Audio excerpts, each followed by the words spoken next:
2 de febrero, fiesta de la purificación de la Santísima Virgen, fiesta de la Candelaria. Lectura de la epístola del profeta Malaquías. Sabed que yo envío a mi ángel, que prepara el camino delante de ti, y enseguida vendrá a su templo el dominador que vosotros buscáis, y el ángel del testamento que deseáis. Mirad que viene, dice el Señor de los ejércitos, mas ¿quién podrá soportar el día de su venida? ¿Y quién podrá estar de pie para poder mirar? Porque él será como el fuego derretidor y como la lejía del batanero, y se sentará como el que funde y purifica la plata, y purificará a los hijos de Leví, y los acrisolará como el oro y la plata, y ofrecerán sacrificios a Dios con santidad.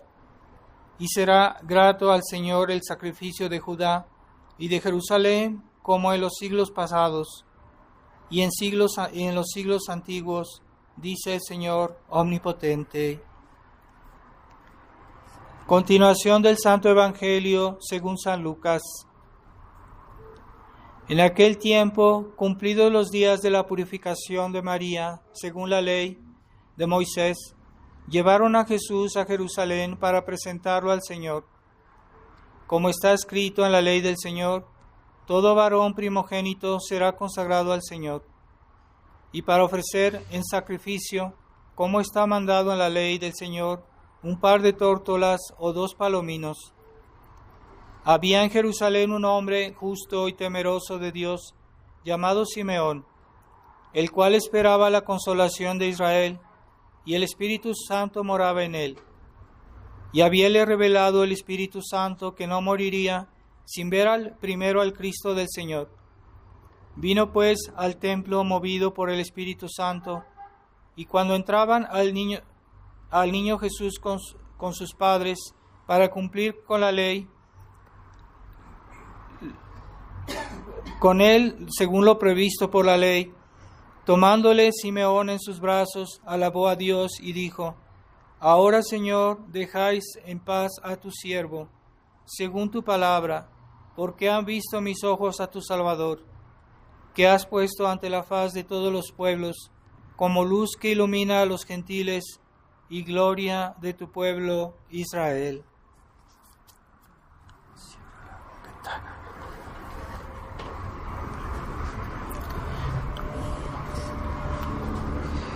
Antes de comenzar,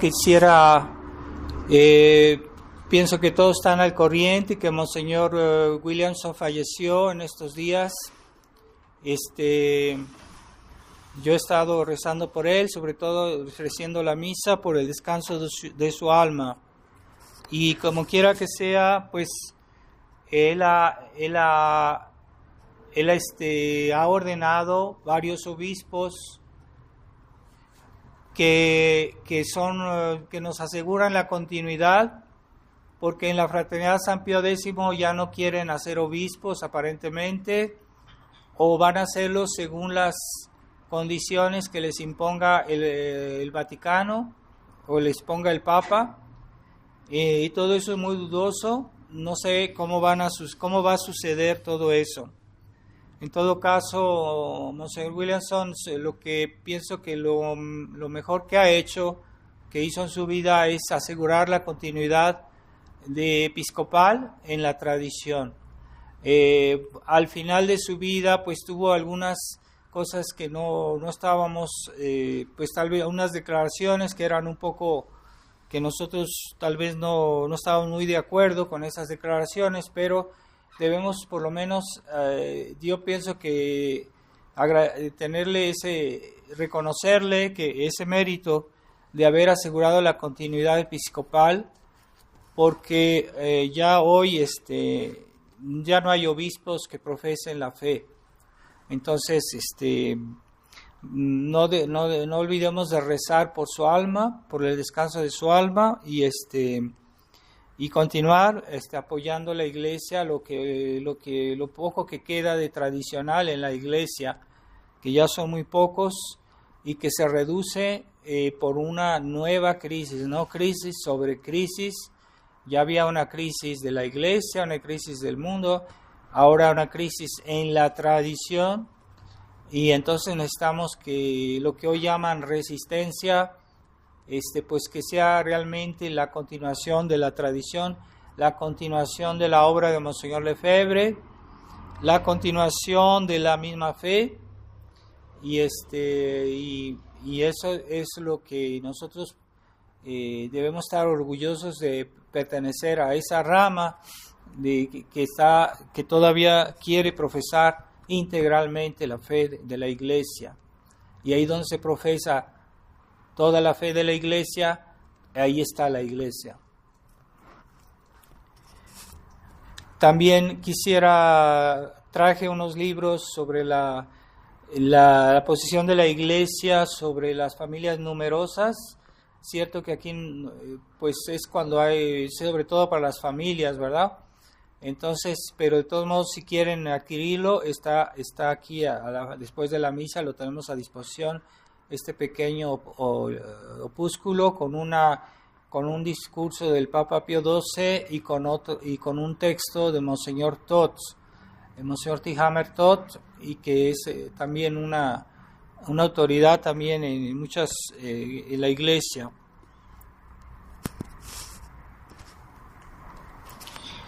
En el nombre del Padre, del Hijo y del Espíritu Santo. Amén. Ave María Purísima. Estimados hermanos, estamos celebrando la fiesta de la Candelaria, la fiesta de la purificación de la Santísima Virgen, que se celebra el día 2 de febrero, y que es, en cierta manera, una de las últimas fiestas de Navidad, la última fiesta de Navidad, que está ligada al misterio del nacimiento de nuestro Señor, y que nos recuerda todavía cuando nuestro Señor era niño, cuando era pequeño, y que Nuestra Señora lo llevó al templo, como en aquel tiempo estaba prescrito por la antigua ley de Dios, la antigua ley de Moisés, que en ese tiempo todavía estaba vigente, y que después pues dejó de ser vigente después de que nuestro Señor promulgó la nueva ley, el Nuevo Testamento, ¿verdad? Ese testamento que hoy está en vigor,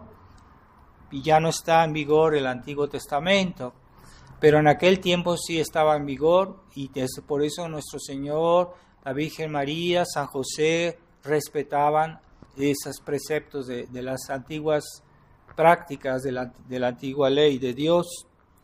Entonces llevaron, según era costumbre, a presentar al niño Jesús, y también la Virgen María, pues según lo que estaba prescrito de la purificación que se hacía para las mujeres después de haber tenido un hijo. Entonces la Virgen María en realidad no necesitaba purificarse porque ya era pura. Es más, su presencia en el templo purificó el templo. Era tan santa ella, pero ella se sometió a la ley con toda humildad, con toda obediencia.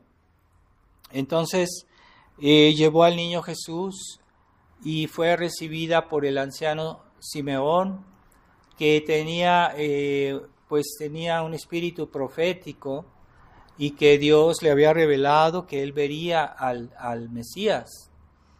Y tuvo esa gracia grandísima de tomarlo en sus brazos al niño Dios y decir el Nunc Dimittis, que es una oración muy bella que se dice todos los días en el oficio que dicen los sacerdotes, en el oficio de la iglesia, en el breviario, y se dice todos los días en la oración de la noche. Entonces esta presencia de Jesucristo es lo mismo que nosotros hemos hecho ahorita antes de la misa en la procesión. Así como la Virgen lo llevaba en sus brazos y lo llevaba al templo, así nosotros hemos llevado la vela prendida, que es símbolo de Jesucristo. Esa vela que está prendida, y ese fuego que representa la luz de Dios, la luz de la verdad, la luz de la divinidad, y que al mismo tiempo es una vela que está hecha de cera, que simboliza la carne purísima del niño Dios, y la mecha simboliza su alma. Pero esta procesión nos recuerda también que estamos en esta vida, nosotros estamos de paso, estamos pasando por este mundo, y a lo largo de nuestra vida pues llevamos el testimonio de nuestra fe en Jesucristo, y debemos dar testimonio de esa fe. Por eso ese es el simbolismo de las procesiones, ¿verdad? Estamos de paso en este mundo y llevamos esa vela que simboliza la fe, que simboliza también a Jesucristo, que nosotros lo llevamos. También se puede ver en la procesión la iglesia, la Santa Iglesia, que está en este mundo sin ser de este mundo, y que pasa a través de los siglos llevando siempre la misma fe, y continúa la obra de Cristo a través de los siglos, y que no deja de caminar, ¿verdad? Así que la iglesia ha pasado ya 20 siglos de la venida de Jesucristo, y la iglesia sigue. La iglesia continúa a dar testimonio de la verdad de Jesucristo, y a transmitir al mismo Jesucristo, porque la iglesia nos transmite en la Eucaristía al mismo Jesucristo, nos lo comunica, nos lo da a comer. Y la iglesia siempre a través de los siglos ha hecho lo mismo, ¿verdad? Transmitir lo que hemos recibido. Eso es la noción de tradición. Tradición es transmitir. Es lo que quiere decir en el latín, ¿verdad? Traditio es entregar, es transmitir. Esa es la misión de la iglesia. Y en esta época que se oscurece, la misma iglesia, los mismos católicos, el catolicismo se oscurece. ¿Por qué? Pues porque ya no hay esa profesión plena de la fe. Se tiene profesión de la fe, mucha gente dice que cree, pero su fe es muy ambigua, no se sabe bien exactamente qué es lo que piensan, y ellos mismos no saben bien lo que piensan y lo que quieren, lo que deben creer. Entonces hay pocas personas que tienen la profesión total de la fe, la profesión en todas las verdades de nuestra fe, no solo en algunas, no solo de una manera general, ¿verdad? Podemos decir, bueno, yo creo en la iglesia, yo creo, sí, está bien, pero no es suficiente. Debemos creer en todas las verdades que la iglesia enseña, y eso es continuar la iglesia, eso es continuar la tradición, eso es continuar a mantener la fe de la iglesia. Porque si la iglesia deja creer en una sola verdad de fe, pues ya no sería la iglesia, ya habría fracasado, ya habría, como dice nuestro Señor, la iglesia no será destruida. Esa es la profecía que nuestro Señor dijo, las puertas del infierno no prevalecerán contra ella. Quiere decir que la iglesia no será destruida hasta su segunda venida.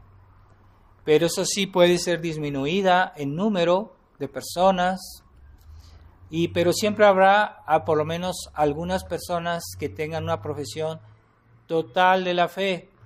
No basta la profesión parcial, ¿verdad? No es suficiente. Tenemos que tener la profesión de toda la verdad, no solo de una parte de la fe, de todos los dogmas de la fe, pero a excepción de uno solo. No, ahí ya no es la fe. Ya no es la fe católica. Tiene que ser todas las verdades de la fe, tienen que ser profesadas. Y esa noción de la profesión total ya mucha gente no lo entiende, no entiende la necesidad de que se profese toda la fe. Algunos dicen, sí, yo tengo fe, yo creo en muchas cosas, pero no ven la necesidad de que debemos aceptar toda la fe, todas las verdades de la fe sin excepción. Y entonces no basta que yo profese algunas cosas, debo profesar todas las verdades de la fe. Por eso la Iglesia nos enseñó el credo. En el credo es como un compendio, así en pequeño, de todas las verdades de la fe, aunque algunas están contenidas en otras verdades, ¿verdad? Pero ahí es como para decirnos, yo creo en todo lo que es toda la fe de la Iglesia. Entonces, el demonio muy astuto y trata de corromper la fe, y a veces dice sí, pero nada más esto no. Un detalle, ¿verdad? Y de esa manera hace también perder la fe, ¿verdad? Si yo niego, hay herejes en la historia que aceptaban todo, pero nomás negaban una cosa. Y por eso ya no eran católicos, por eso fueron excomulgados, por eso fueron condenados por la Iglesia, por eso fueron echados fuera de la Iglesia, porque no tenían la fe católica. Así que hoy la gente ya no entiende el valor de esa intransigencia. Es decir, yo acepto todo. No puedo hacer excepciones en las cuestiones de fe. Yo puedo hacer excepciones en otras cosas, ¿verdad? Yo le puedo regalar a otro mi camisa, yo le puedo regalar a otro algo que yo tengo, aunque yo me quede sin eso, ¿verdad? Eso sí, en esas cosas se puede hacer excepciones, pero en las cuestiones de fe no se puede hacer ninguna excepción, con tal que sean verdades de fe, porque a veces hay cosas que no son realmente de la fe, que son opiniones o que son cosas que no sabemos bien, pero lo que la Iglesia ha definido, lo que la Iglesia ha enseñado, lo que está en nuestro catecismo, que el catecismo mucha gente lo desprecia, pero el catecismo es el compendio de las verdades de nuestra fe también. Y es muy importante releer el catecismo, aunque uno sea adulto. Y lo que hacemos en el seminario, cuando nosotros los sacerdotes estudiamos el seminario, pues es lo mismo, es el catecismo, pero mucho más explicado, mucho más entrado en el detalle. Eso es lo que se llama la teología de la Iglesia, que siempre viene siendo lo mismo, las mismas verdades, pero más explicadas, más detalladas. Y entonces todos debemos siempre volver a la fuente de nuestra fe, ¿verdad? Y tener esa mentalidad de que la verdad se toma toda entera. No se puede hacer excepciones, no se puede decir, bueno, es que yo opino, hoy la gente con ese espíritu democrático dice, no, es que a mí yo no creo, yo opino que es así.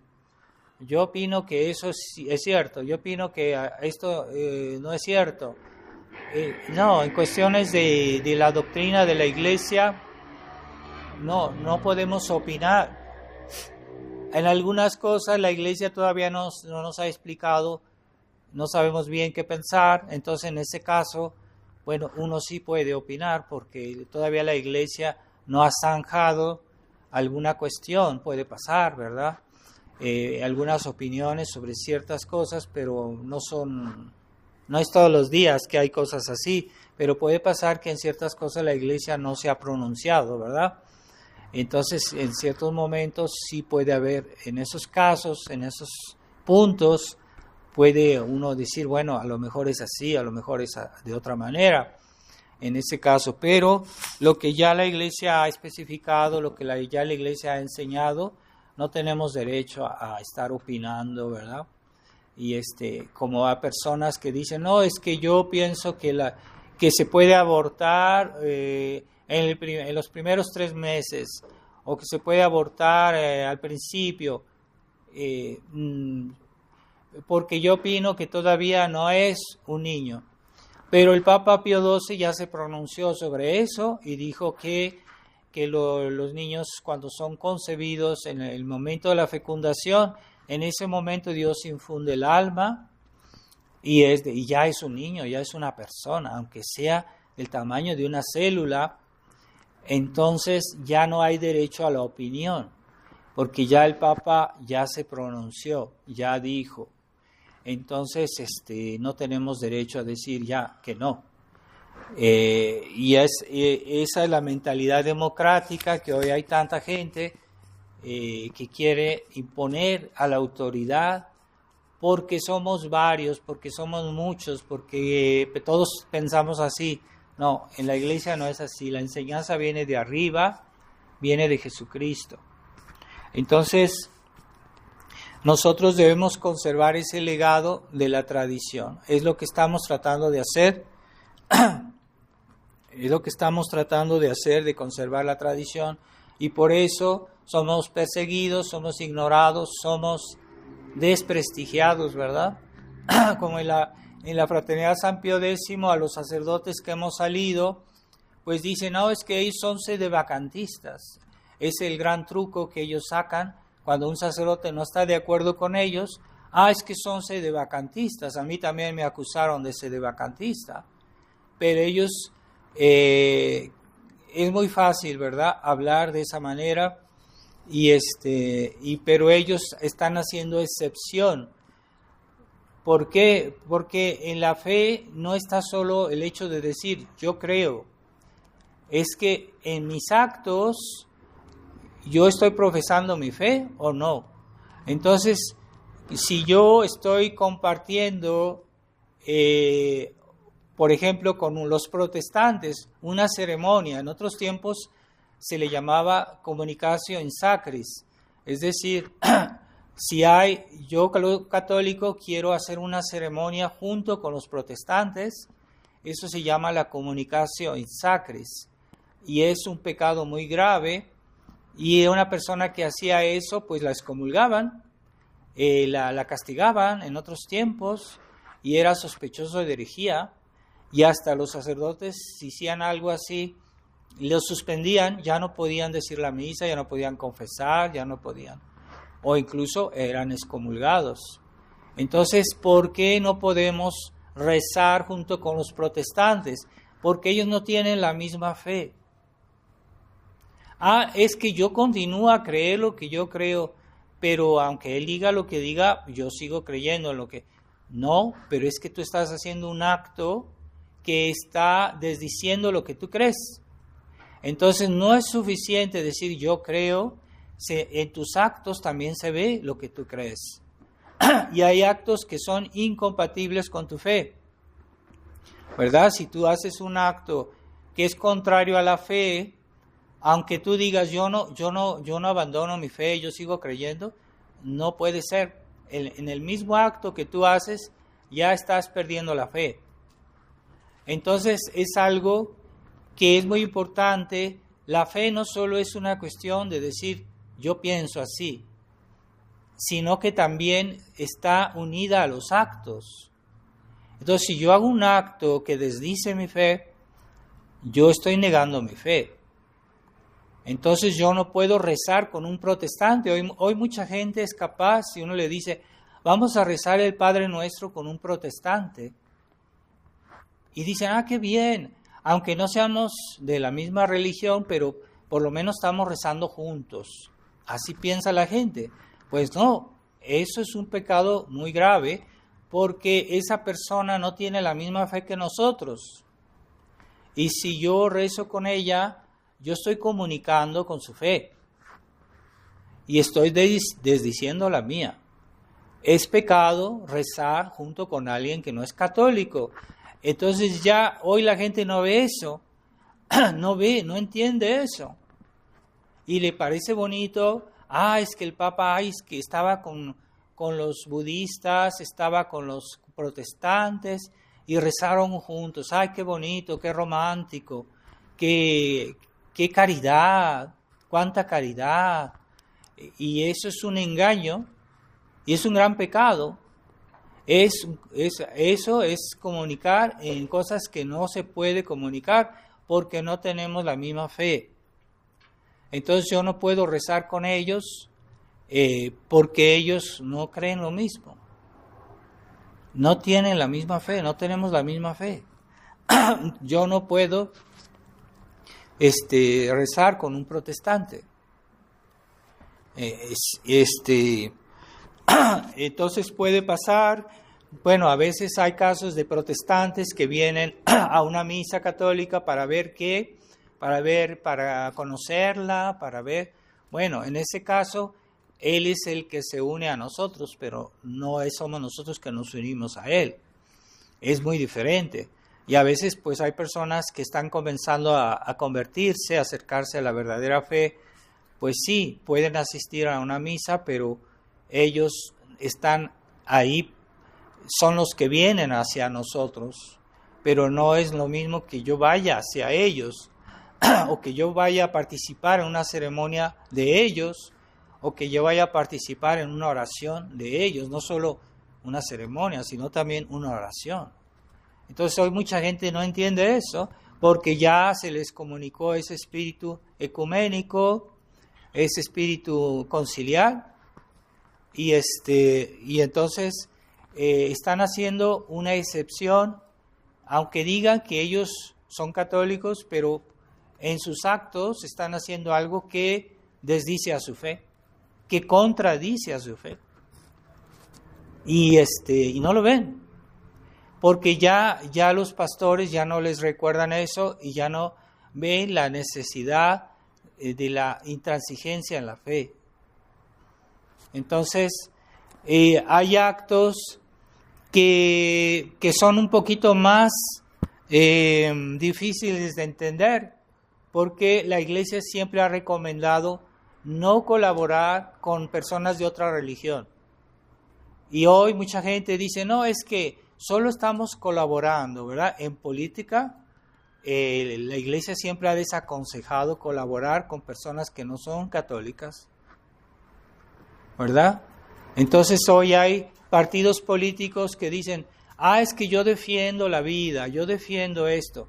Cuidado, o sea, la Iglesia dice, hay que tener mucho cuidado con eso, porque nosotros, si nos dejamos envolver por ellos, estamos también en una situación que puede ser peligrosa. Entonces, la Iglesia siempre ha prohibido que los católicos colaboren con los protestantes, a menos que se pongan unas reglas muy estrictas en cosas pudiera pasar, pero es muy difícil, ¿verdad? Entonces, hay otra manera de desdecir nuestra fe, es decir, hacer actos que ponen en peligro nuestra fe. Por ejemplo, estamos viendo que el modernismo ha tomado el poder en la Iglesia, en la estructura de la Iglesia católica, y son ellos los que gobiernan.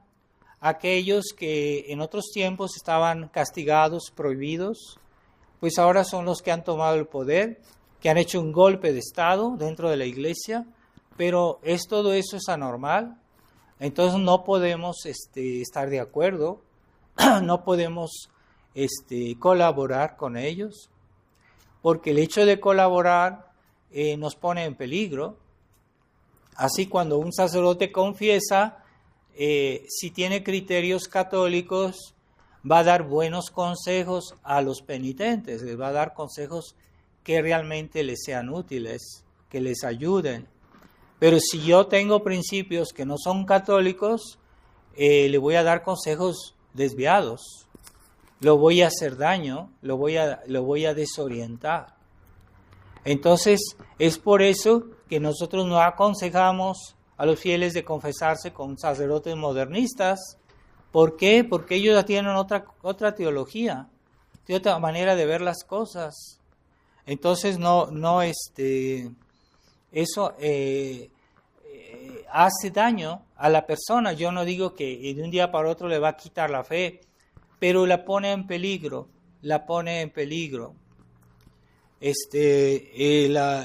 y no tenemos derecho a hacer cosas que de alguna manera limitan nuestra fe o la debilitan. Entonces, esa prudencia que hay que tener, ¿verdad? Si yo, todavía más grave, ¿verdad? Un sacerdote que tiene la verdadera fe, la verdadera tradición de la fe de la iglesia y quiere ponerse a las órdenes de un obispo que es modernista. ¿Qué le va a decir el obispo modernista? Pues le va a decir, bueno, no confieses porque ya no es necesario confesar. Le va a decir cualquier cosa, porque él tiene otros principios, otra doctrina, y eso le va a hacer daño no solo al sacerdote que lo quiere obedecer, sino también a las personas que van a depender de ese sacerdote. Entonces, va a crear una situación de equívoco. Una situación de equívoco que es dañina y que debilita al sacerdote, porque él va a hacer las cosas con otros criterios y va a ser un compromiso, ¿verdad? Yo tuve el caso de una persona que estaba muriéndose y fueron a pedir a un sacerdote en la iglesia oficial y le enviaron un sacerdote moderno que ni siquiera le dio la confesión, no le dio la extremaunción, nomás le hizo una lectura. Que el enfermo, que no sé si pudo entender lo que dijo, y fue todo lo que hizo, y ya se fue.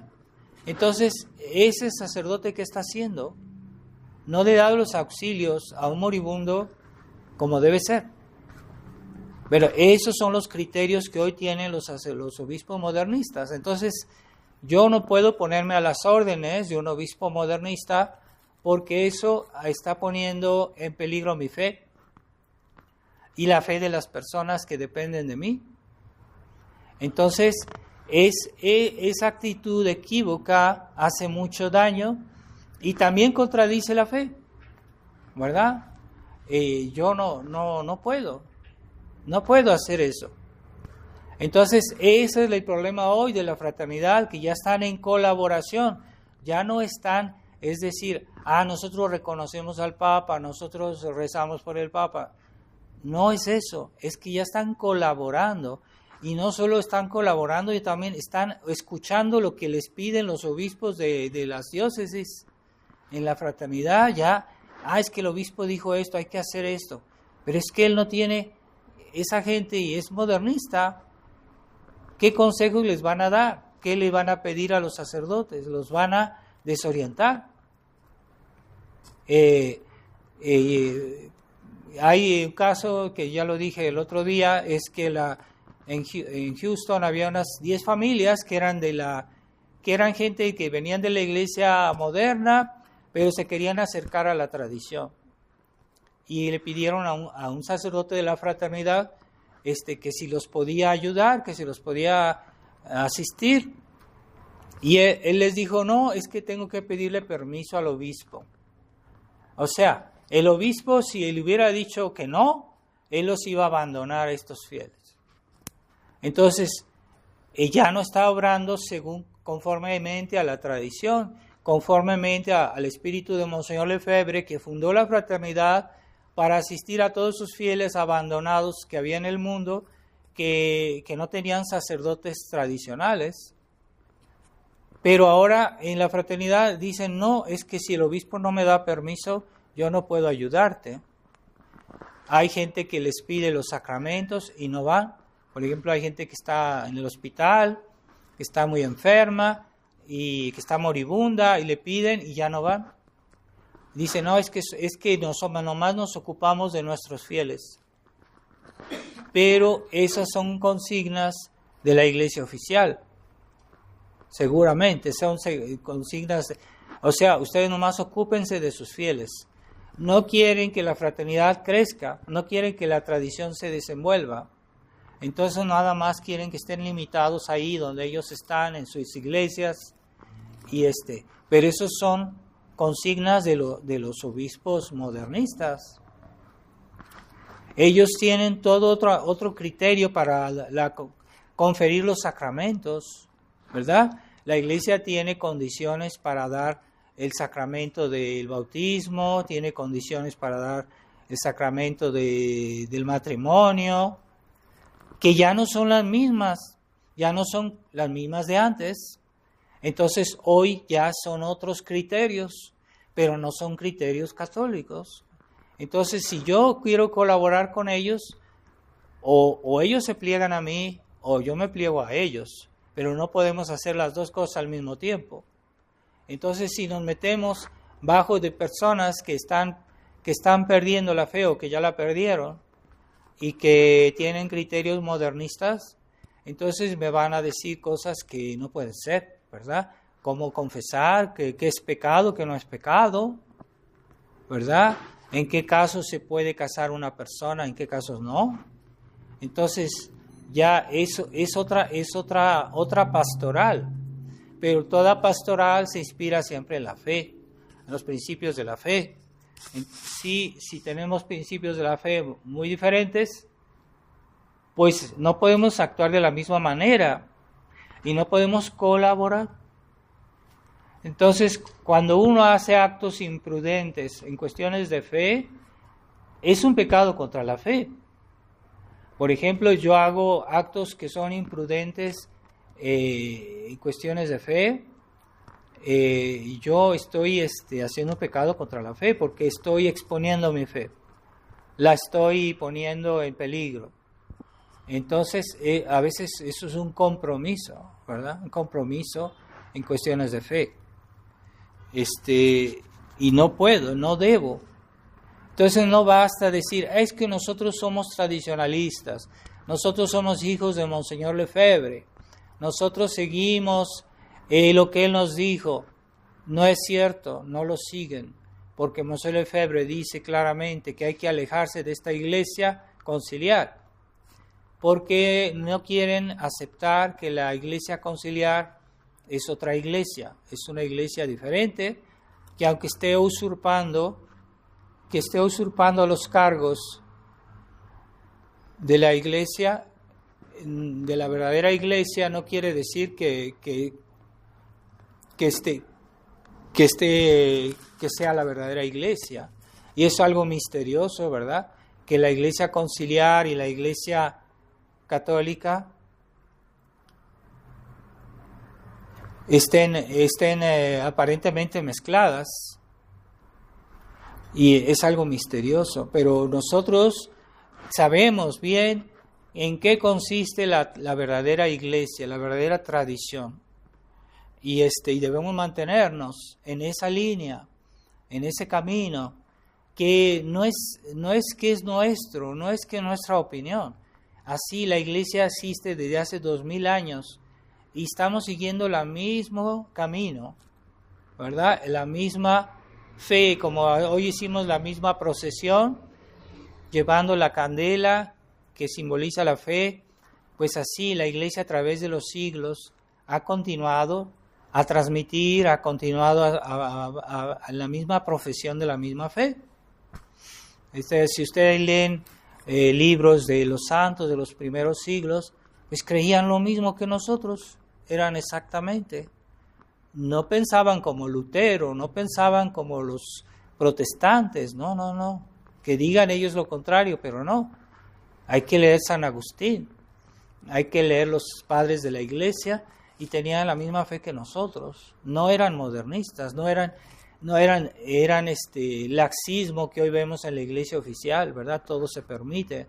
Hay que leer los santos de los primeros siglos y también tenía el sentido de la moral. Esto no, porque es pecado. No debemos comunicar con los que no son católicos. Hoy son los protestantes, en aquel tiempo eran otras religiones, eran otras herejías y los católicos se alejaban de ellos, ¿verdad? Por ejemplo, San Atanasio se alejaba de los obispos que eran arrianos porque no creían en la divinidad de Jesucristo. Ya en aquel tiempo no había ecumenismo, pero sí había quienes querían mezclar las cosas también. Entonces debemos comprender que nosotros no estamos solos, no estamos así como separados, no estamos separados de lo que ha pasado antes. No somos los únicos católicos que ha habido, no. Hay una continuidad a través de los siglos. Hay una continuidad y esa continuidad estamos en comunión con todos los santos de la historia de la Iglesia, con todos los papas, con todos los obispos, con todas las buenas personas que han vivido, que un día conoceremos. Después del juicio final, vamos a conocer toda esa gente y vamos a decir, pues es que todo lo que les pasó a ellos, pues también nos ha pasado a nosotros, es decir, la persecución, la enemistad con el mundo, las dificultades, las cruces y la misma fe. Estamos en comunión, pero nosotros a veces pensamos solo en lo que nos pasa a nosotros, pero no pensamos que la iglesia es una y que estamos, a través de los siglos, siempre tenemos los mismos pensamientos, la misma fe, la misma caridad y la misma unidad en la fe. Y eso es muy importante, que nos pongamos en esa óptica, porque si no, pues tal vez un día digamos, no, es que finalmente, no, voy a regresar a oír la nueva misa, voy a regresar porque todos hacen eso, pero ya no veo que yo estoy continuando la iglesia realmente, y que hoy represento la iglesia. En esta época yo represento a la iglesia, representamos a la iglesia. Entonces es una grandísima gracia. Es una grandísima gracia de Dios, que Dios nos conceda estar hoy, porque hay personas que son tradicionalistas pero no aprecian lo que tienen y son capaces que porque fulanito lo vio mal o porque un sacerdote le hizo una reflexión, aunque fuera injusta, no tienen por qué abandonar la tradición por eso. No se dan cuenta de lo importante que hoy es la tradición y que hoy es los pocos que quedan, los pocos que hay, los pocos católicos. No tenemos derecho a jugar con eso, porque es una grandísima gracia y un signo de predilección de nuestro Señor en nuestra época, comprender lo que está pasando y dónde está la verdadera fe, dónde está la verdadera iglesia. Y si yo no comprendo eso, o no quiero comprenderlo, pues estoy haciendo un acto de negligencia, es un pecado, ¿verdad? Y alejarme de la tradición por un problema cualquiera. Y yo he visto muchos casos de gente así, que no apreciaban realmente el valor de tener la misa, tener los verdaderos sacramentos, la verdadera misa. Y entonces andan buscando otras cosas, quién sabe qué. Y se alejan de la verdadera tradición. A veces por caprichos humanos, a veces porque quieren seguir su manera de ver las cosas. Y eso es Dios les va a pedir cuentas mucho más fuertes a aquellos que conocieron la verdad y que se alejaron de ella. Dios les pedirá cuentas más fuertes. Como decía nuestro Señor, aquel que vivió sin la ley será juzgado sin la ley, pero aquel que vivió con la ley será juzgado con la ley. O sea, aquel que recibió más se le pedirá más, y aquel que recibió menos se le pedirá menos. Así será el juicio de Dios. Pero hay personas que desperdician las gracias de Dios, las desperdician. Y dicen, no, es que no tengo tiempo, Sí, es cierto, la misa muy importante, el rosario muy importante, sí es cierto, pero no tengo tiempo, pero es que tengo algo más importante, es que ahora no puedo, es que... Entonces, sí reconocen, pero al mismo tiempo no quieren reconocer en sus actos. Entonces, y esa gente desperdicia oportunidades. Dios nos da oportunidades de ser mejores, de santificarnos. Y hoy es más difícil salvarse. En este mundo es más difícil salvarse, mucho más difícil salvarse que en otros tiempos.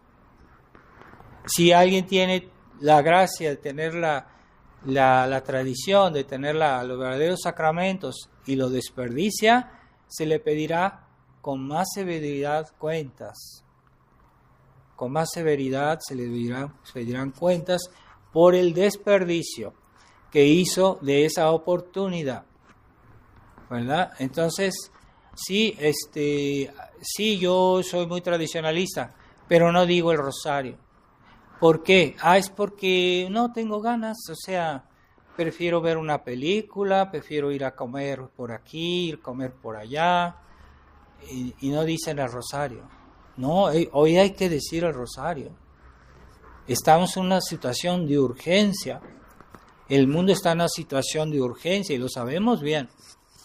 ¿Por qué no rezan? ¿Por qué no rezamos? Bueno, entonces hay que tener cuidado con eso.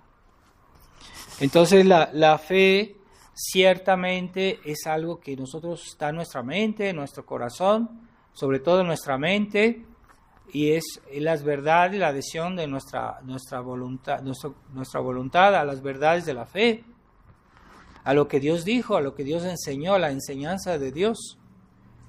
Entonces hay que creer, pero no es suficiente creer si no hay las obras, porque las obras malas destruyen la fe. Las obras malas a veces son incompatibles con la fe. Yo digo, tengo la fe y voy y participo en un acto de culto protestante, estoy haciendo un acto contradictorio con mi fe, aunque diga interiormente no la niego. Y últimamente han sacado una película de una persona que, por otro lado, sabemos que es anticristiana, pero sacó una película de los misioneros en Japón. Y al principio esa película parece muy bien hecha y parece incluso tomar partido por los católicos de Japón, los mártires de Japón.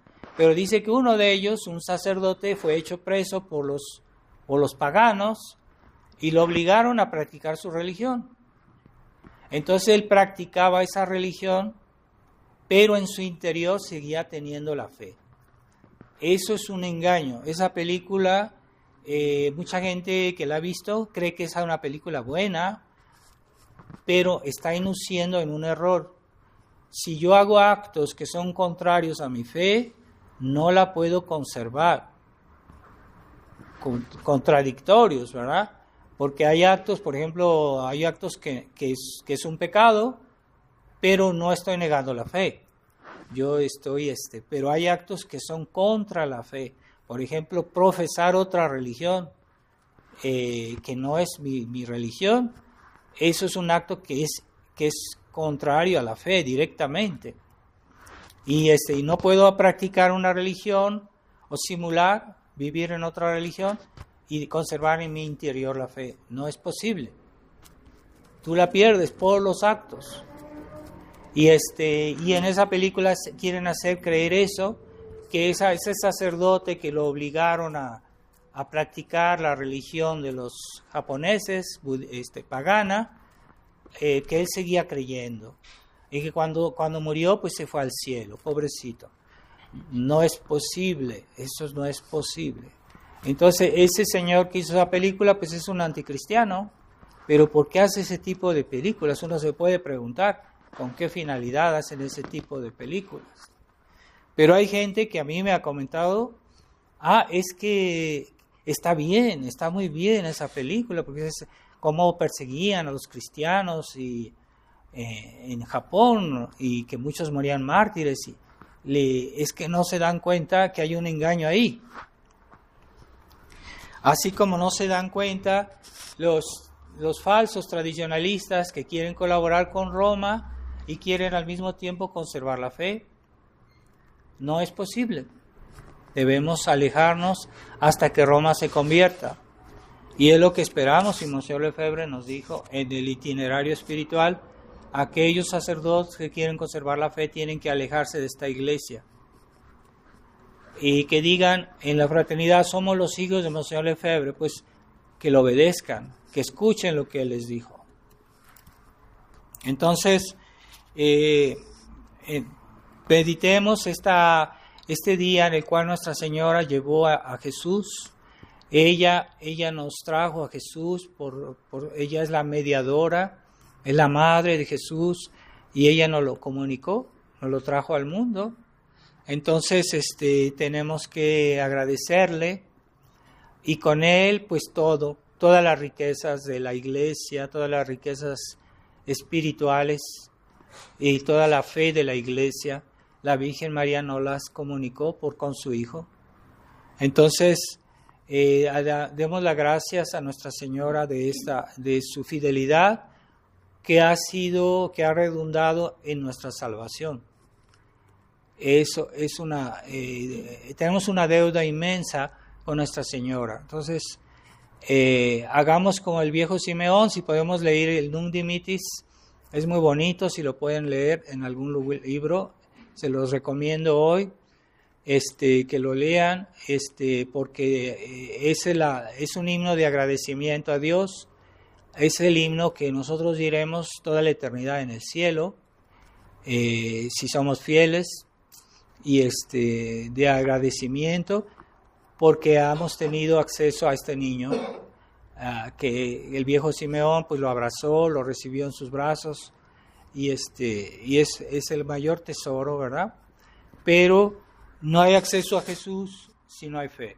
Así que la puerta de entrada es la fe. La puerta de entrada a la iglesia es la fe. La puerta de entrada a todas las gracias de la iglesia, a todas las riquezas de la iglesia es la fe. Si yo menosprecio la fe o hago excepciones aquí o allá con la fe, estoy en peligro. Puedo perder todo. Y no hay caridad que en la medida que hay fe. Así que no se hagan ilusiones aquellos que hablan de esa caridad sin fe, esa caridad impía, esa caridad naturalista, que es una cosa absurda, ¿no? Caridad siempre se refiere al amor a Dios. Entonces una caridad naturalista, hoy todo el mundo habla de caridad, pues no es caridad, es un amor natural, un amor humano, que puede estar a veces muy desviado. Entonces vamos a pedirle, en esta misa pidamos a la Virgen María que seamos fieles y que así como ella llevó a Jesús toda su vida, así nosotros llevemos a Jesús, el testimonio de Jesús, que es Jesús en nuestra alma por medio de la fe, y estamos en la misma procesión de la iglesia que ha atravesado los siglos, esa procesión que es símbolo de la tradición de la iglesia. No estamos desligados, no estamos solos. Entonces vamos a pedirle, y también les pido oraciones por el alma de Monseñor Williamson. La misa es dicha por el descanso de su alma hoy. Ave María Purísima, en el nombre del Padre, del Hijo y del Espíritu